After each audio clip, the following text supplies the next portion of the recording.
From Legomicus Studio 2, it's Legomicus Selections, and we are now talking about the California primary. And you're probably saying to yourself, hey, Legomicus Selections, wasn't the California primary over a week ago? What the hell are you doing a video for now?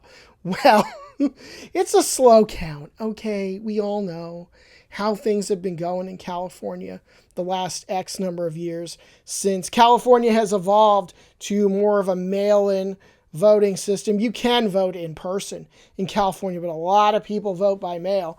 And as long as the ballot is postmarked by election day, the ballots keep rolling in and then they get counted and dropped in batches.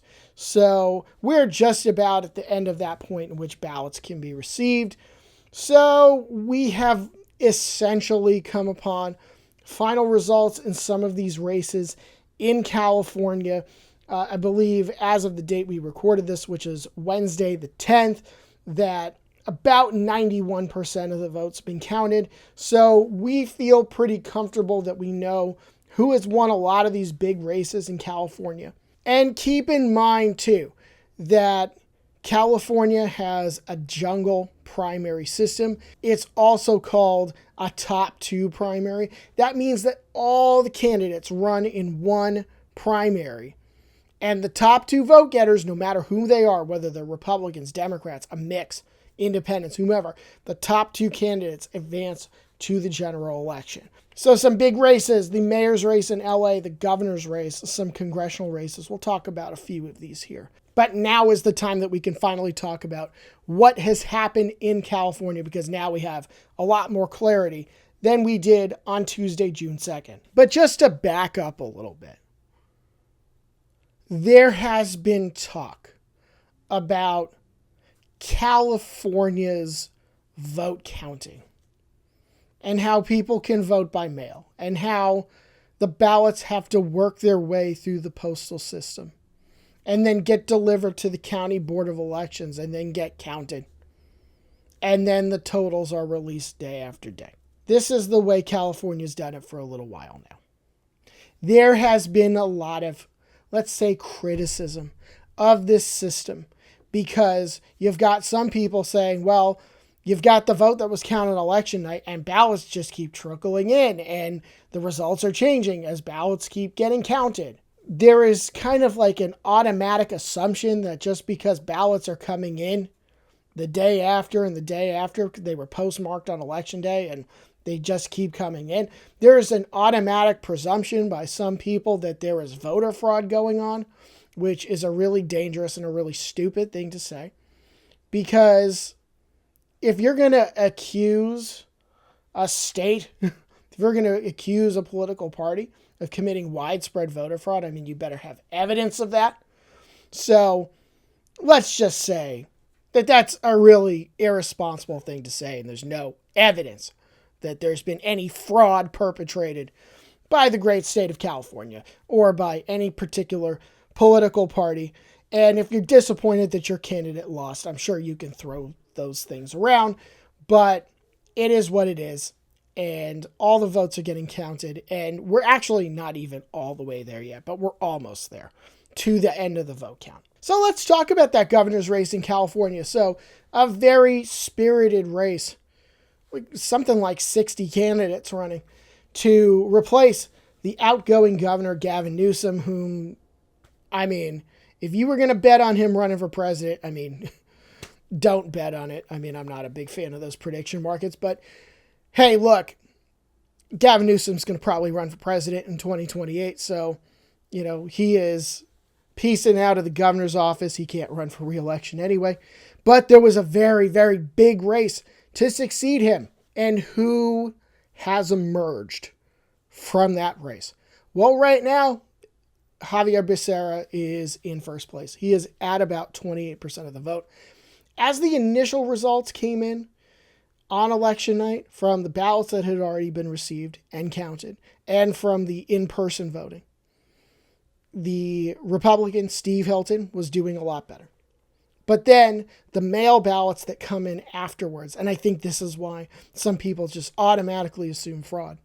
It's because the people who vote by mail and return the ballots at the last minute electoral evidence has shown that those ballots tend to be very, very Democratic. So the totals have been skewing bluer as we go on, but the general election in California will be a Democrat versus a Republican. It will be Xavier Becerra, the Democrat, versus Steve Hilton, the Republican. So Hilton is now about 3 points behind Becerra, so over 200,000 votes, well over 200,000 votes behind, over 250,000 to be precise.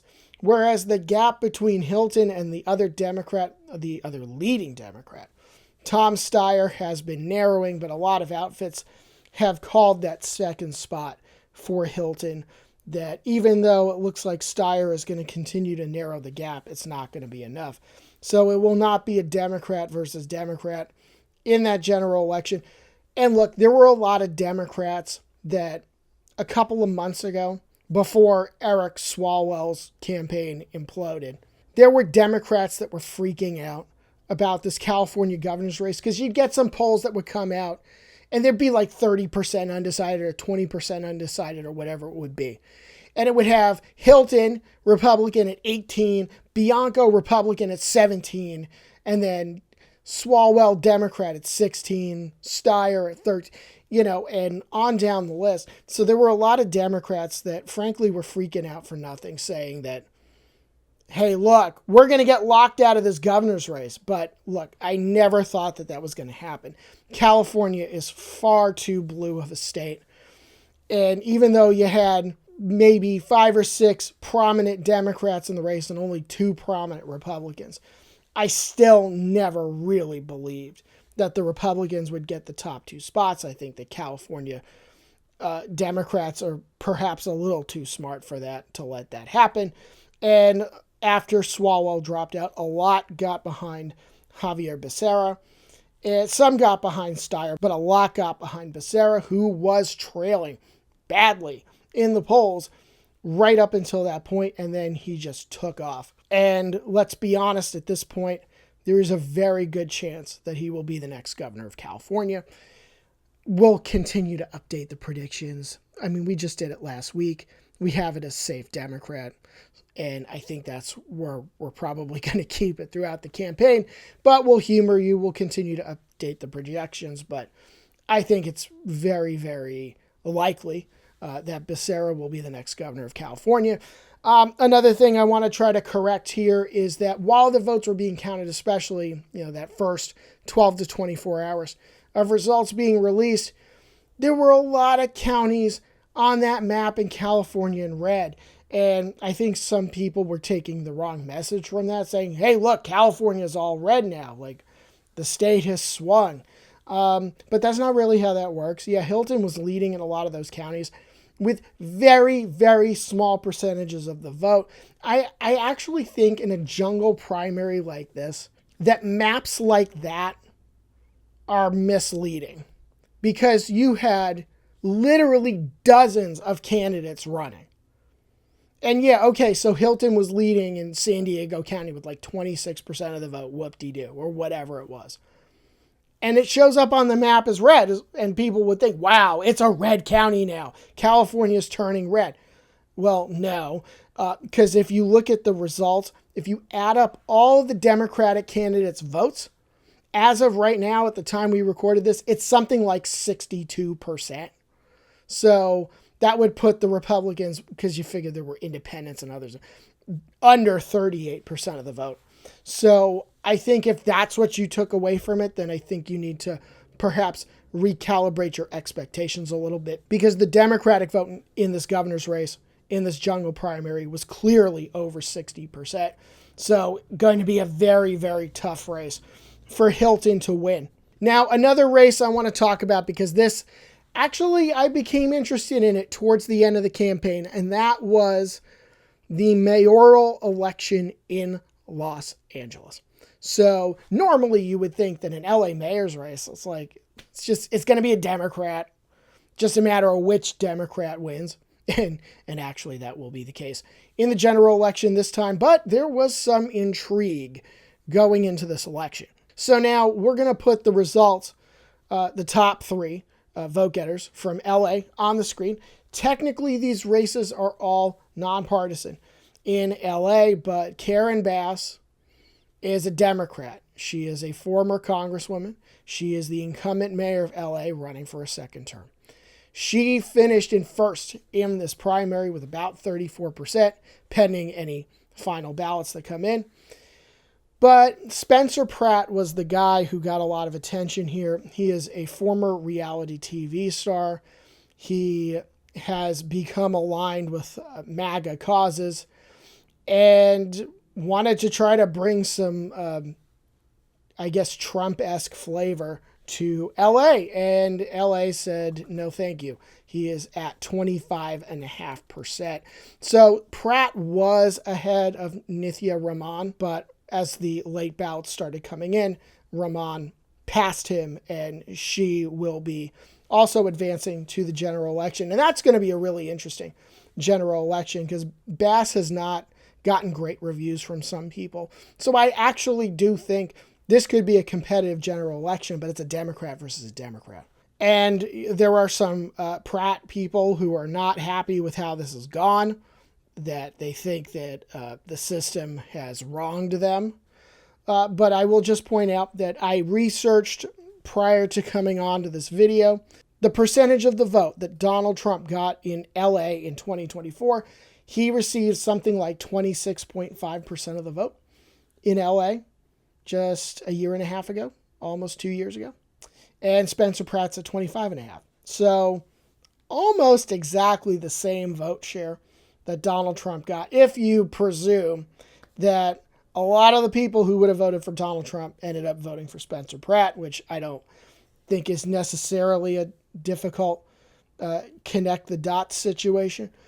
But, I think it's pretty clear that if you're running as someone who is more conservative and kind of Trump-esque in your candidacy, and you get about the same vote share that Trump got not too long ago, I think the math is mathing here. So it's going to be Raman versus Bass in that general election.